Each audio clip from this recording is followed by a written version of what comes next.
椒的香菜合作伙伴京东超市，逛逛逛京东超市，春节不打烊。道道全傲娇的香菜，下节更精彩。道道全傲娇的香菜，现在继续。傲娇的香菜独家冠名道道全，油酸高达75%，道道全高油酸菜籽油。傲娇的香菜合作伙伴京东超市，逛逛逛京东超市，春节不打烊。香人食辣，提到香菜就会马上联想到鲜辣的口感。然而香菜不是只有辣。民国时期，美食家谭延闿曾运用各种技法创意，穷尽各色珍馐，创作出过海量的精致香菜。因为他字祖安，所以他的独创香菜也被称作祖安菜。左安菜里面的一个左安菜单，当时说要35斤白菜去做一份左安菜单，微鲍鱼鱼市的时候，整只的鸡都会把它送给别人吃，自己只吃了一点汤，最精华的东西嘛，这个是很夸张的。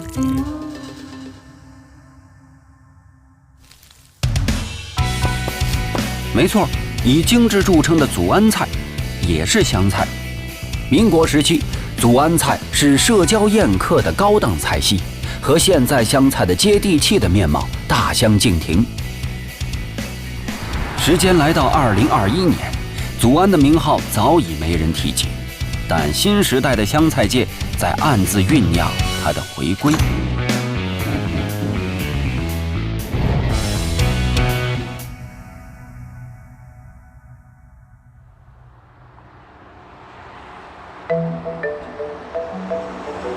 任何菜系它都应该区分为家常菜和市场菜。北京的京菜，京菜本质上是鲁菜，所以鲁菜被称为官菜，淮扬菜被称为湘菜，是吧？它是很有钱的人才吃的。那么我们湖湘菜被叫做军菜，当兵的人吃的。有一句话叫“湘军起，湘菜兴”。湘菜走出湖南省，最早是作为湘军的口粮。谭延闿的父亲谭中林曾出任两广总督，其府上的厨房班子是由湘菜厨师和粤菜师傅组成。这时，广东的鲜与湖南的辣相互交融，勾兑出了祖安菜最早的味型。后因府邸搬迁到南京，后来的祖安菜又吸收了苏浙菜的技法。祖安菜一切讲究慢功夫，是当时食不厌精的巅峰。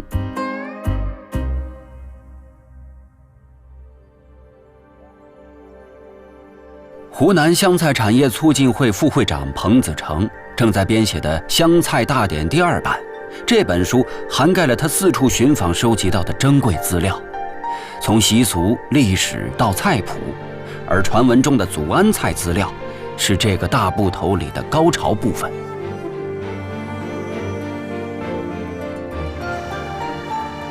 一边在历史中寻找祖安菜的纵深，一边还在当下的语境里探讨它的可能性，发现哪里有祖安菜就喊上好友一起品鉴，这也是一项重要功课。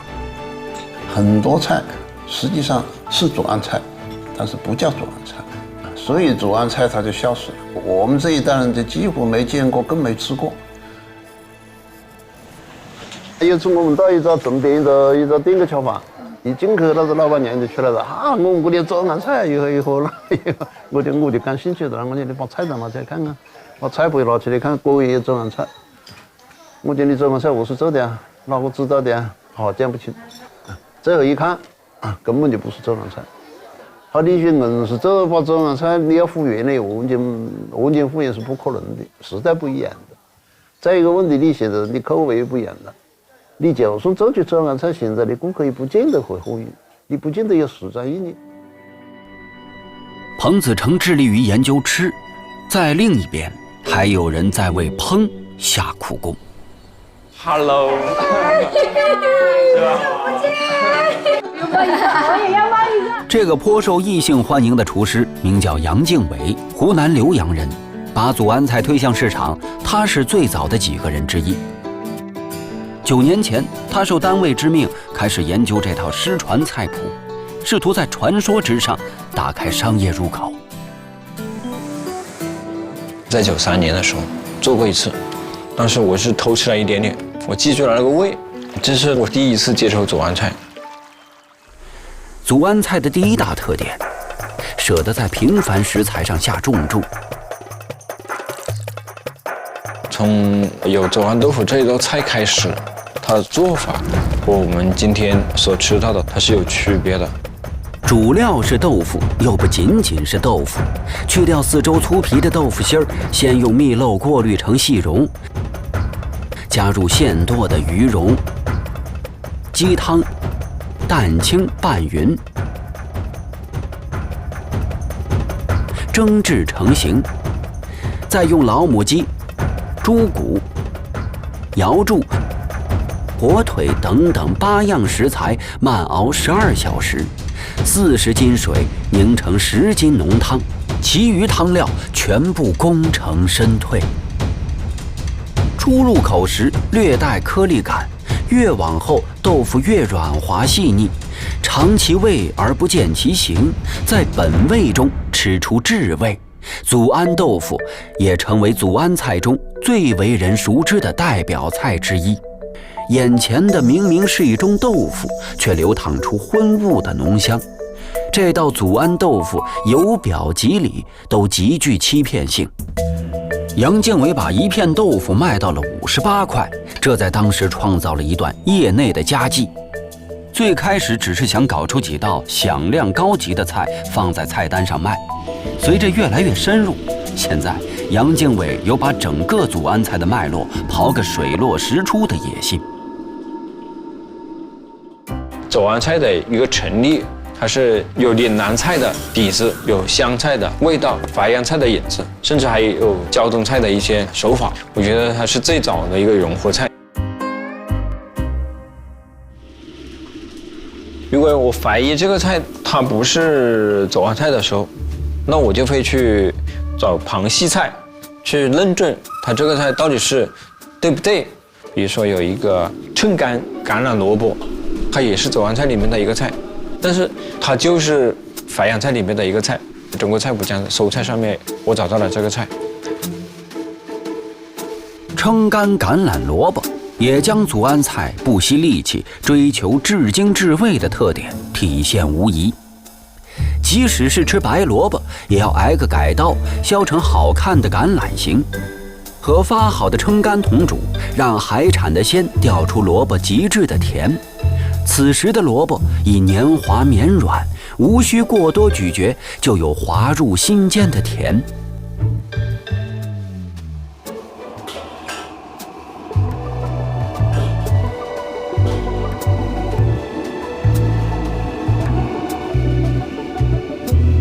而另一道名菜祖安冰糖肘子就更为复杂，它对于色、香、味都有着极致的要求。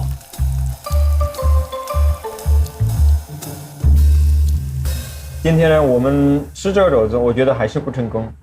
为什么呢？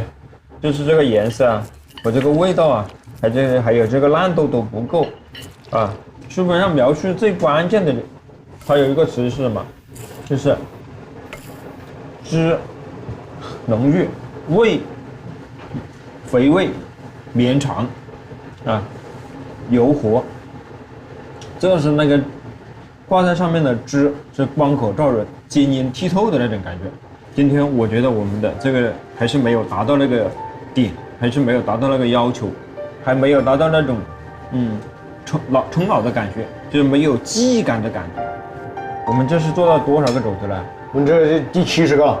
我们还是要继续的去尝试，把它能够做出那种肥而不腻，瘦而不柴，晶莹剔透，光可照人的那这四个点，做到这4个点了，我觉得我们就成功了。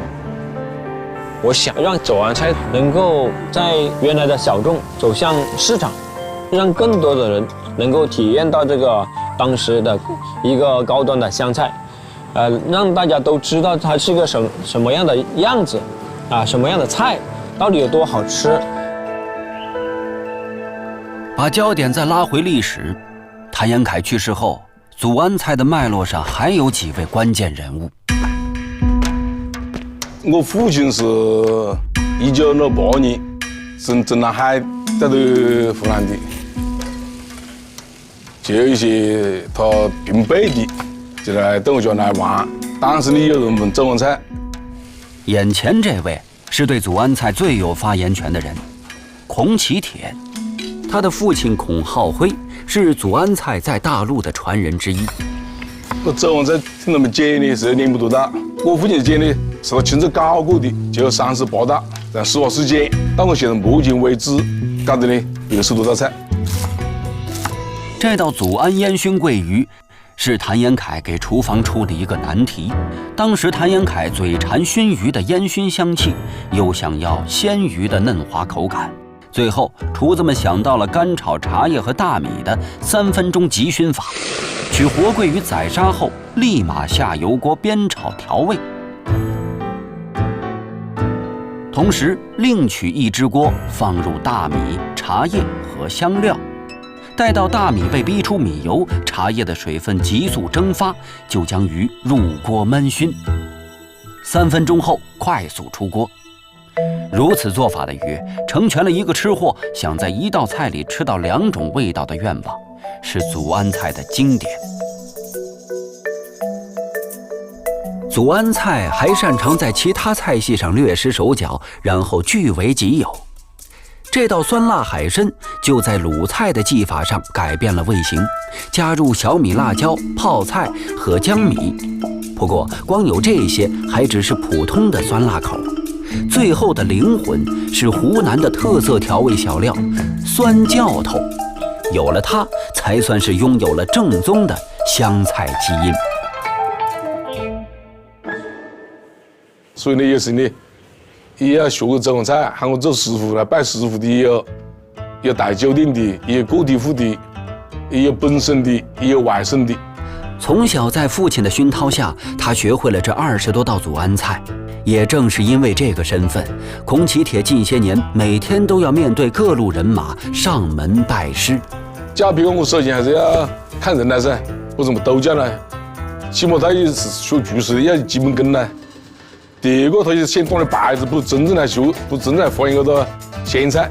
我的初衷就是呢，祖安菜不能失传，这个祖安菜是湘菜这样的一部分，也是个品牌。要提高湘菜，要使湘菜有发展，提高档次，还是不应该的保守，要传给他们。靠着打听、拜师、翻找书籍资料和不断的试制，杨敬伟脑海里积累了近100道祖安菜的做法。他现在计划把这些菜谱编写成书，公之于众。就是最初的一个祖安菜的一个系统，能够找到有证据说明的，就是谭延闿的家厨，开的一个叫建乐园的酒家，就是菜，它就有祖安鸭腿、祖安火腿、祖安豆腐，这就是最初的。我觉得这个上面是，我相信的100%没有的假的。我看到了一本书，这是孔浩辉孔老师留下来的一个手写菜名，上面有30几道。这个祖安菜它有100-200道，它就一定不止这38道。那我就还是去深耕，还是去找资料，还是去对照别人说的东西跟书本上去对。我最崇拜的是那个打印机里面出来的东西，就是能把自己的写下来文字用打印机打出来，就像书本上一样印的那些东西。就是我看了那个东西，我觉得是很有感觉的。杨敬伟的海量藏书为他编写菜谱积累了大量的理论经验，把文字写下来，然后留在我的电脑里面。因为要去还原，所以必须充分了解。但了解的越多，兴趣越浓，就越发不甘只是交差店里的差事。杨敬伟和这套失传的祖安菜像是成长路上的一对伙伴，在陪伴对方的9年时间里相互成就，彼此充实。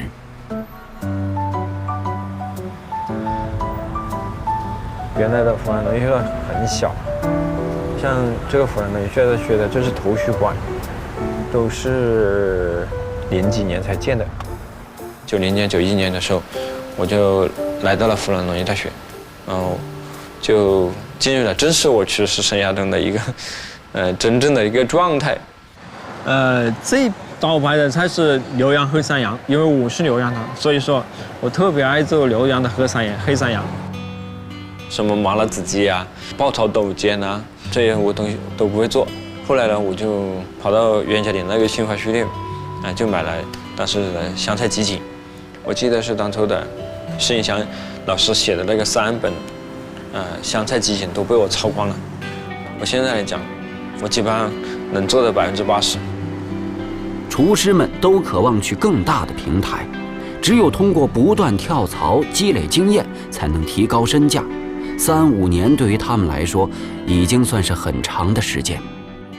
这个地方我也不知道哪里来的勇气，在这里待了14年，就是在这里，我觉得是很留恋的一个地方。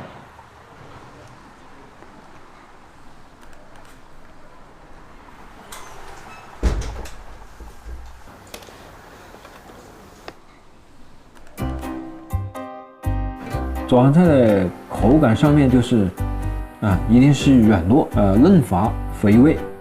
在关于祖安菜口感的描述中，软烂易嚼是一个高频关键词。这其中，祖安笋泥是一个不费牙的极致体现。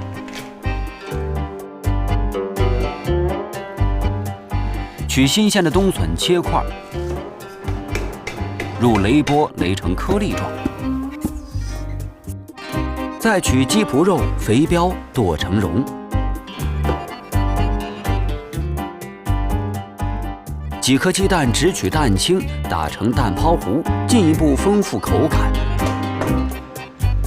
拌入鸡蓉，下锅翻炒，最后撒上火腿粒和葱花，用勺子蒯着吃，肉汁入口消融，冬笋颗颗爽脆，满口鲜美，齿颊留香。我们最开始的湘菜是小炒居多，但是后来通过谭延闿这么一综合，其实我们的湘菜里面也有多了一些煨菜、炖菜和烧菜。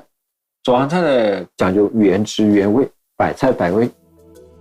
我们这一代人一定是要把这些东西去有文字、有图片的，更加细致的去把这东西把它写出来，留下来给我们的后辈。因为我们后辈他可能比我们流传的更远的时候，他们印象会更加模糊。所以我觉得我应该是有责任去做这个事情，就是给自己也留一点点东西吧。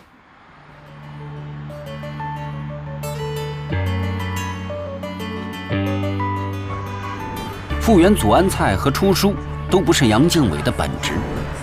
杨敬伟目前供职的餐厅位于长沙餐饮竞争最激烈的5·1商圈，这里才是他的日常生活。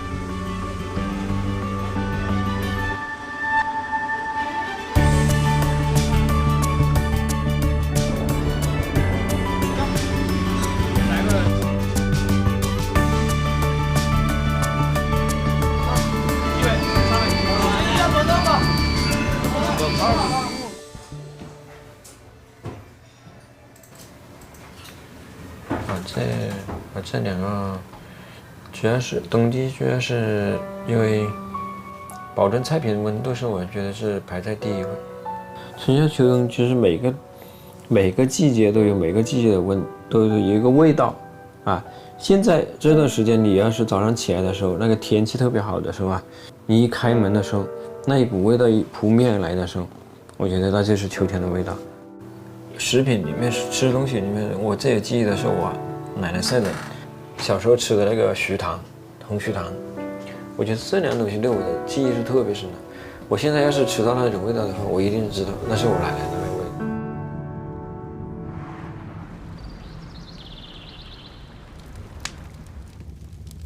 还敢不搞火油？可以了。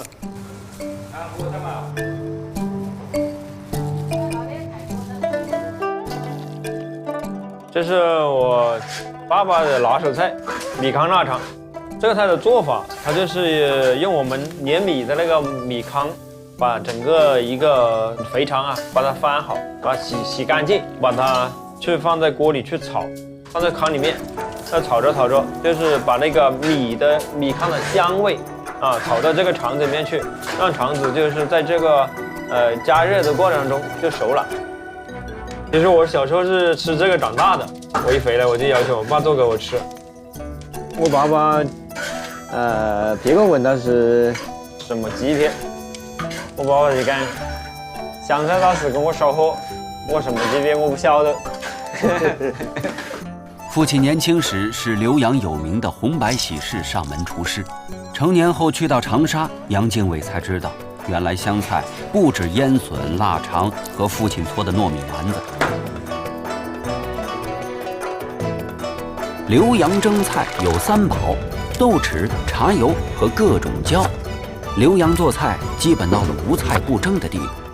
在煮饭的间隙，先把菜配好，待蒸饭时一起放入饭赠，必须用香煎土茶油蒸制。最后，饭熟菜熟一起出锅，是一种简单的生活智慧。这与讲究繁复的祖安菜是截然相反的2种烹饪哲学。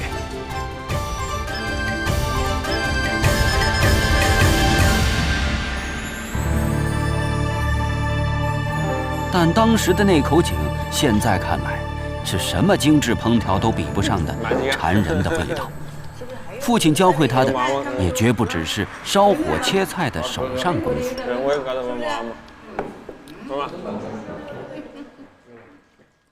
我把那洗手就滚了你，那就大概的好像我们郑家家的是要求不是很多的。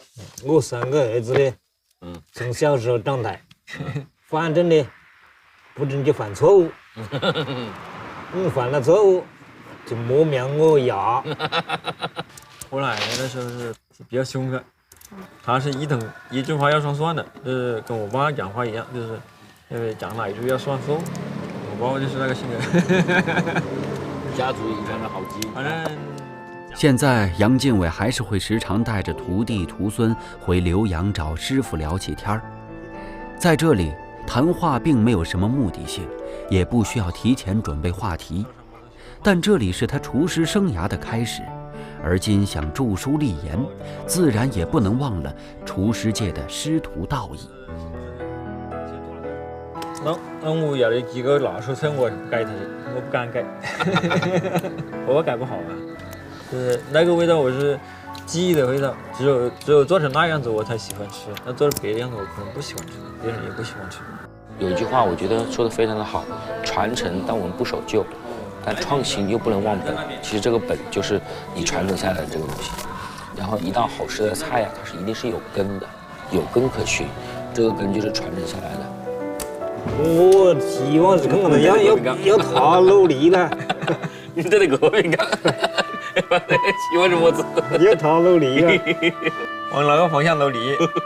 干我这房子，干我这行子，我这红努力过。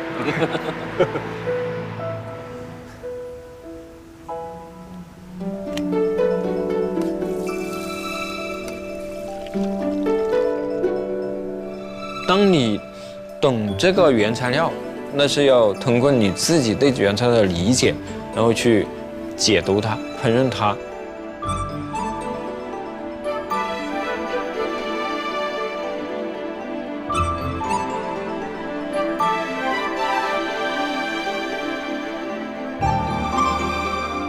会有一次狂瓢了，就是开始烧糊了。那个时候，我就是，反正管它成不成，先做着看吧，就把那个，整个砂锅里面的水和油倒出来，然后加一点点水，我就准备勾芡。去推的时候，我觉得那个汁出来了，就是那个玻璃的感觉出来了，一瓢挖起来，然后粘在肘子上。我觉得就是这个感觉，我觉得在描述中就是这个感觉，失败中的一个成长。我觉得他喜欢的味道一定是不是他一个人喜欢的，至少有80%以上的人喜欢。我觉得那才是一个美食。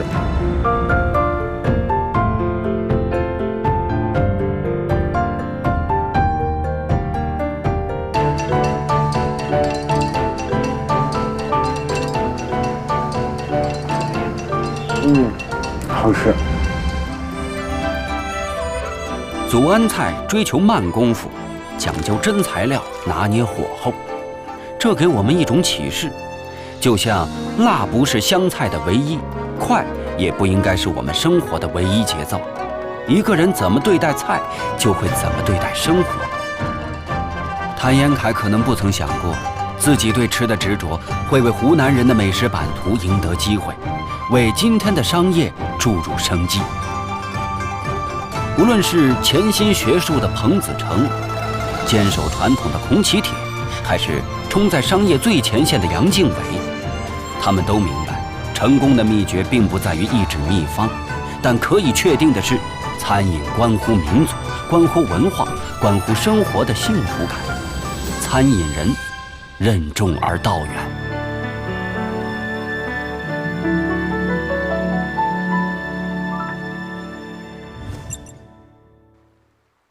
8两重的桂鱼先切花刀，以便入味儿。选油酸高的油，烧热。油酸越高，油在高温下越稳定，越容易保证足够高的温度，使鱼的表皮能瞬间焦脆。捞起，继续烹香配料。油箱被高温爆开，配料愈发浓香，倒水烹煮，入味自然，香嫩可口。健康为国民，好油来一瓶，道全高油酸菜籽油。油酸高达75%，道全高油酸菜籽油提醒您下期看点。大山带来考验，同时也给予人锻造。那个味道是我最难忘的。